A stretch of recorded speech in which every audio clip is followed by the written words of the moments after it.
welcome back. I'm Tedward and welcome to the 2014 Audi R8, the now quite affordable entry-level supercar. When these came out in 2006, they were made ultra famous by some great marketing on Audi's part because this was the sole ride of Tony Stark in Iron Man, and everyone got a taste of what this car was going to be. And they started it out like this with the 4.2-liter naturally aspirated V8. Originally, they were mated to a single-clutch R-tronic gearbox, but this, being the facelifted version after 2012, gets the S-tronic dual-clutch, which is actually very good to drive, which I'm going to show you today. But they also outfitted them with V10s, so this was more like a Lamborghini Gallardo. Its construction is an aluminum monocoque chassis, and its body is aluminum and carbon fiber. This one is Daytona gray with a nougat interior, and it has the carbon Sigma side blades. And in 2025, I can say pretty confidently this has stood the test of time design-wise. I think this even looks more modern and cool than a Gallardo, despite the fact that I love the Gallardo, but this costs significantly less. In fact, you can get into these. This one has 34,000 miles. This is well under $100,000, but sometimes a little bit unloved because obviously the cream of the crop were the V10s with the gated manuals. But I really think the R8 shines as a daily driver supercar. This is the supercar you can take to work. This is the one that you're not afraid to park, pardon the airplane. This is the one you can park on the street in the city and you get the style and flash, but you just don't feel like it's gonna need a tow truck to get home like some of the Italians. What on earth is behind me? I've never heard a Prius sound like that. That must be a stolen catalytic converter and a misfire. Anyway, inside, check out this nougat brown interior. We're dealing with the real world in these videos. This interior is really classy. And just like the second generation Audi R8, I feel like this was more like a car than the Lamborghini versions of them. This has a more familiar display. It feels a little easier to jump in and just operate than kind of the stress of getting in a low visibility supercar. Thank you. See, even the USPS loves the Audi R8. And nobody has looked at this car, looked inside and said, oh, it's an automatic, or oh, it's only the V8. No, everybody loves this thing, and I love that I don't have to make any excuses for it. Let me show you one of the coolest things about this car. Ooh, what a great display. Under the hood in the back, this is something you don't get in your B7 Audi RS4. You don't get a glass case to show off this 4.2-liter V8. And it's funny because people will say, oh, it's just the V8, it's not the V10. Well, they don't say that when you have an Audi RS4. They go, oh my God, that's one of the greatest engines ever built. So somehow putting this in the middle of this car was like oddly disappointing to some people, but how could you be disappointed? 430 horsepower, 317 pound-feet of torque, and a dry sump oiling system.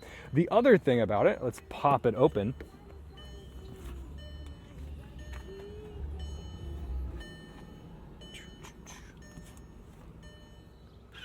Oh yes.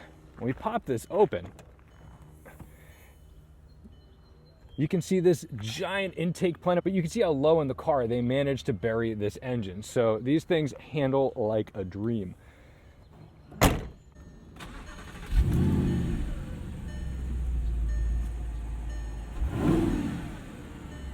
It's so angry. I love the sound of this car. It has magnetic ride control standard. Of course, it's all-wheel drive. It can send 70% to the rear, 30% to the front. It's on 19-inch wheels with a 235 section tire up front and a 295 in the back. And this exhaust is a little menacing without being too prominent. So that's what I mean when you can drive this around town or in your neighborhood and not be waking the neighbors. These brakes are wild because you get these finned flower-like rotors, which I think at the time was designed in an effort to reduce weight and increase heat dissipation. I don't know that they do that anymore, so I don't know if that was exactly the move they wanted to go for the long term, but they sure do look special. This has the LED headlights, and I believe that the Audi R8 was the first road car to have LED headlights available to consumers in the mass market. So anyway, let's jump in and take it for a ride and see if we can still enjoy the V8 with a 7-speed dual clutch. Our gear selector, although it looks like it should be attached to a gated manual, it simply goes auto, or you go forward or backward for your shifts. or down into reverse, and then you get your camera. But here's the thing. This is kind of old days, and Porsche's guilty of this too. These are incorrect. You usually want a pull back to be an upshift and a push forward to be a downshift. That is not the case in this. So just push over and we're in auto. You get a sport mode here, and then you can stiffen up that suspension, put up your rear spoiler, or turn off your traction control down here. But otherwise, to any Audi driver, this is going to look really familiar because this is a pretty standard looking Audi gauge cluster, which I think was kind of the point. They wanted this to be the second car to people who already owned their cars.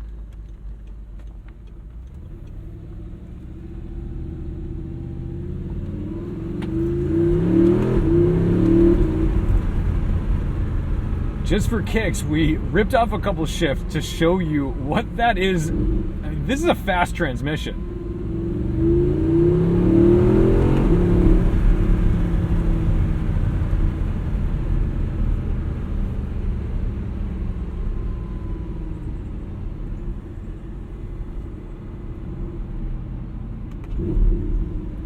I do have paddles behind the wheel, and that's what I'm going to use most of the time instead of that. Why would I? But they're wheel mounted.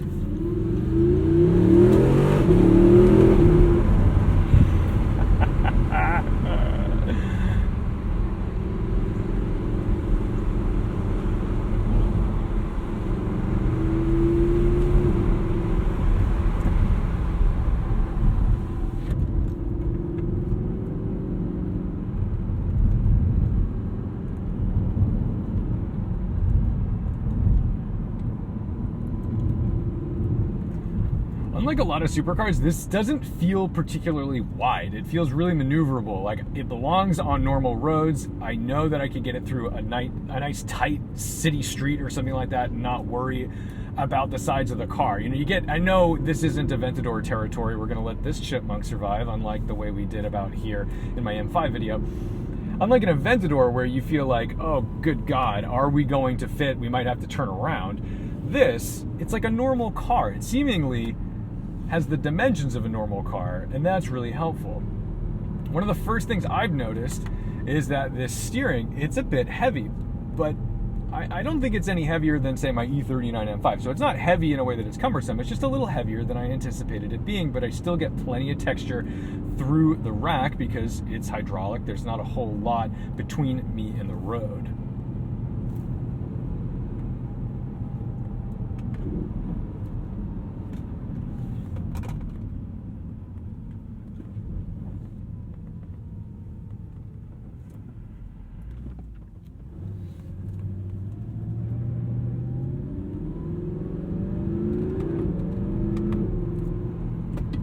Put it in automatic mode, and it's funny because it says A4. If we were in 6 gear, it would say A6, automatic 6, but you can kind of run through the whole Audi lineup through your gears.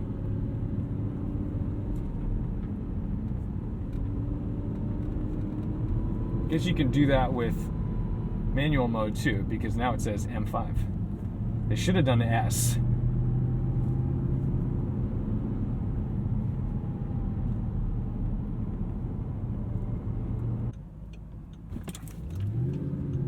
What a legend.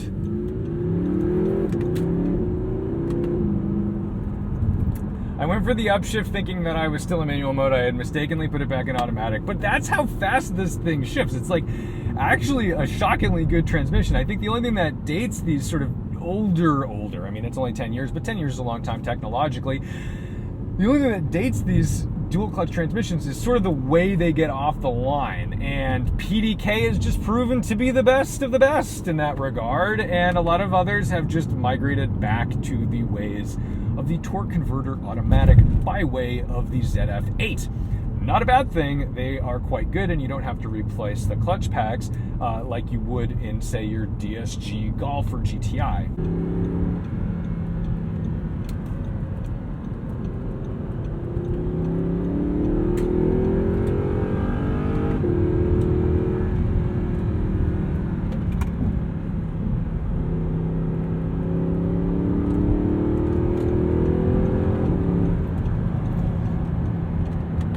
So speed-wise, this is where it feels a little bit limited. While it's 0 to 60 is not far off that of its V10 older brother, it doesn't have quite the torque and punch of that V10. That's not to say that you can't tune this and make it something more, but it's just the way it feels. So you're gonna have to get those revs up. Sometimes I forget that this is like a revvy engine, so.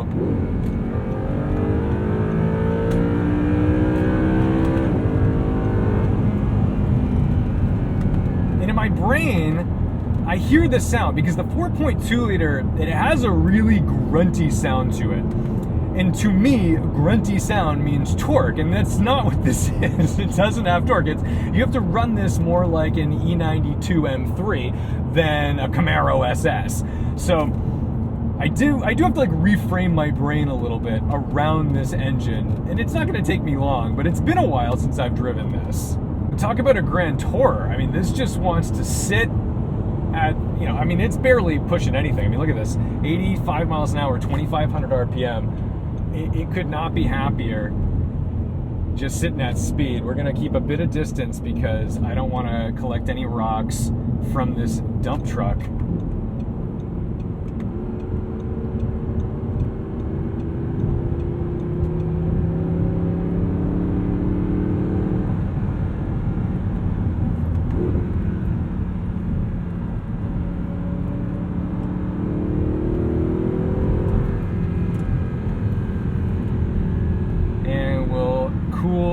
The jets, in case there's anyone mowing lawns out here. Looking good. So I will say, what makes the R8 so good at being a street car is maybe what makes it less of a track star. It's quite athletic, but it doesn't feel as sharp as its Porsche competition. A 911 in those corners, I think I'd have more feedback and information through the front wheels. I think I'd feel a little more playful on and off throttle. This car, certainly not dull, but certainly not as sharp as some of the more traditional sports cars or supercars of its day. But that's the problem, is that we were all informed by, and I know I'm doing this on like the roughest section of Route 2 right now because it's been torn up, and now I really don't want rocks from him and I don't want rocks from him, so we're gonna just let all of this unfold before we get off this freeway. But we were all informed by Top Gear tests, and just like Nürburgring tests, Top Gear tests kind of messed with our heads. They didn't tell us enough information, and while some cars were certainly more adept than others in a Top Gear test, it doesn't mean that they didn't fulfill the purpose they set out to fulfill. And I think the R8 is the daily driver supercar. I think this car is not designed to be even a weekend track rat. You could if you'd like, and that's fine, but I think it's designed to be stylish, to be more than enough on the road, and to deliver an excitable experience without beating you up. This is maybe more comfortable to drive on the highway than my Honda Civic Type R.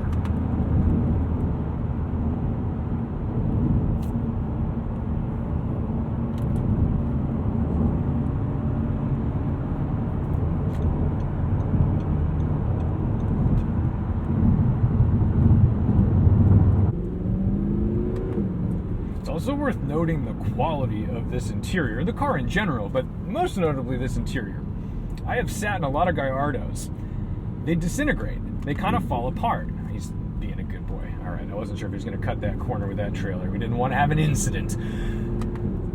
Gallardos just sort of disintegrate. All the leather on the dashboard starts to kind of recede, and the seats start to go yucky, and it's look, when you get a deal on a Gallardo, are you getting a deal? Really? Are you really getting a deal? Are you just getting a car that's worth that much money? And this, and I feel like it's kind of the same today, where like Audi R8s just have such a lovely interior that's ergonomic and understandable, and I do prefer them to that of the Huracan. And I know that those cars are old news at this point. We've got the Temerario or something like that. But, let's just, for the sake of argument, pretend this is still where we are. Ooh, is that a Supra? What a good day for cars. This feels like something that you could own for a long time and not have to think like, oh, I gotta go to my upholstery guy again. You know, that's just not the thing you're gonna need to do. Everything is very Audi, and that's a good thing for longevity. Maybe not necessarily for extreme style, because a Lamborghini always has a little more of a statement behind it when you pull up in a Gallardo or Huracan or something. But this still doesn't feel dated, and could just be because I'm old and I like analog gauges, but I like these faces. Doesn't feel like I'm going back in time. Feels like I'm where I'm supposed to be.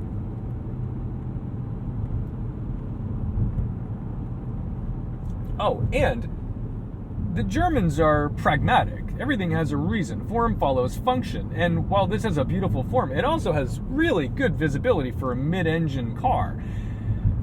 This roof doesn't like cut off my head like Lamborghinis do. It's got a little more of a bubble shape to it, almost like a Bugatti Veyron. I've got great visibility out the side. I'm not wondering where the corners of the car are. Just do automatic mode and get on it.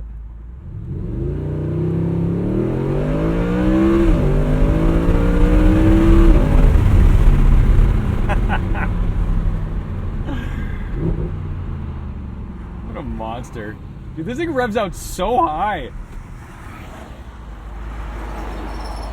Oh, good Lord, what a nightmare.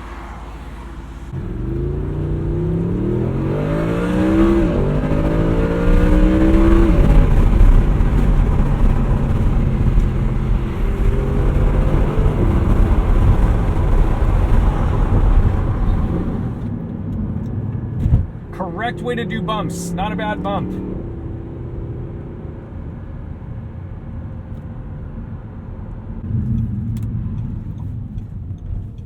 We'll respect the bump.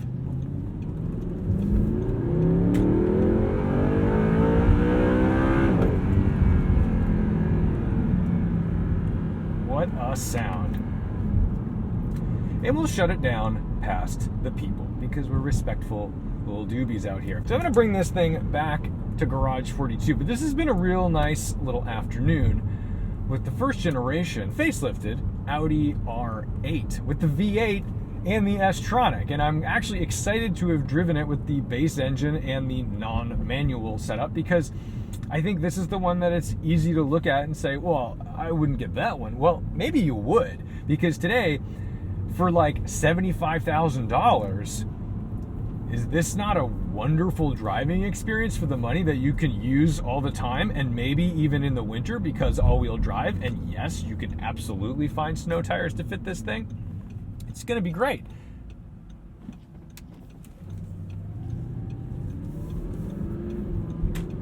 Maintenance-wise, sure, you've got a 4.2-liter V8, so you're going to have to probably do walnut blasting every so often for the carbon cleaning and the like, but it's not going to be as crazy as trying to maintain some old V12 or V10. And in the bleak landscape that is 2025, where prices are bonkers and cars are mostly software driven, this feels like kind of the most modern, old school version of a thing you could operate and comfortably call a modern supercar. So I think that's going to do it for me. Thanks to Wheel and Good for tossing me the keys to this gorgeous R8 while he's away. And thank you guys so much for watching, liking, commenting, and subscribing. Don't forget to respect the drive, and I'll see you in the next one.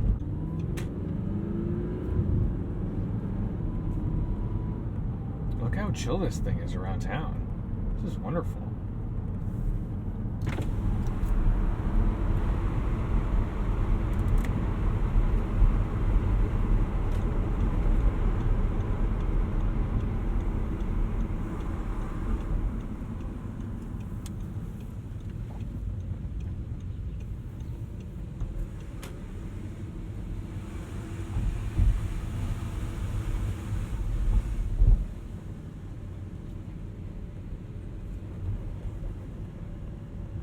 Oh yeah.